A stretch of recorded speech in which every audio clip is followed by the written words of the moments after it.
আসসালামু আলাইকুম, কেমন আছেন সবাই? আশা করি অনেক ভালো আছেন সবাই। আজকে একটা গুরুত্বপূর্ণ কথা নিয়ে আমি আপনাদের সামনে হাজির হয়েছি। এখানে আমি স্পষ্ট করে বলতে চাই, আমি জামাতের লোক। আর এটা বলতে আমার কোনো ভয় নেই, কারণ সত্যের পরিচয় দিতে লুকাতে হয় না।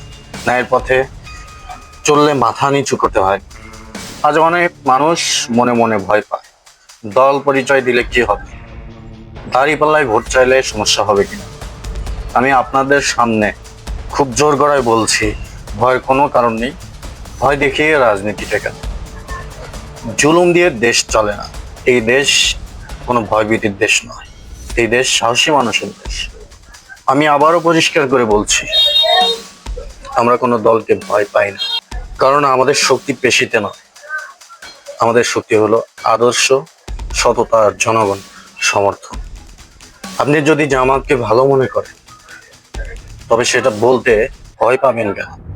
ভয় তো পাওয়ার কোনো কারণ নেই। আপনি যদি দাঁড়িপাল্লায় ভোট দিতে চান, দিবেন, সেটা চাইতে সংকোচ বোধ হবে কেন?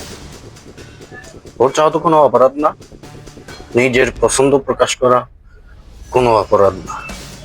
আর ন্যায়ের পক্ষে দাঁড়ানো, সেটা তো অপরাধের মধ্যেই পড়ে। আজ আমি আপনাদের সামনে বলছি, ভয় নয়, লজ্জা নয়, দ্বিধা নয়, খোলাখুলি বলুন, আমরা দাঁড়িপাল্লায় ভোট চাই। এই ভোট দিয়ে প্রমাণ হবে মানুষের ভয় নয়, বিবেক দিয়ে সিদ্ধান্ত নেয়। সাহস নিয়ে মাথা উঁচু করে জামাতের পাশে থাকুন, দাঁড়িপাল্লার পাশে থাকুন। আল্লাহ আমাদেরকে ভয়মুক্ত মন আর সঠিক পথে থাকার শক্তি দিন। ধন্যবাদ। আল্লাহ হাফেজ। ভিডিওটি ভালো লাগলে অবশ্যই একটি শেয়ার করে দেন। আসসালামু আলাইকুম।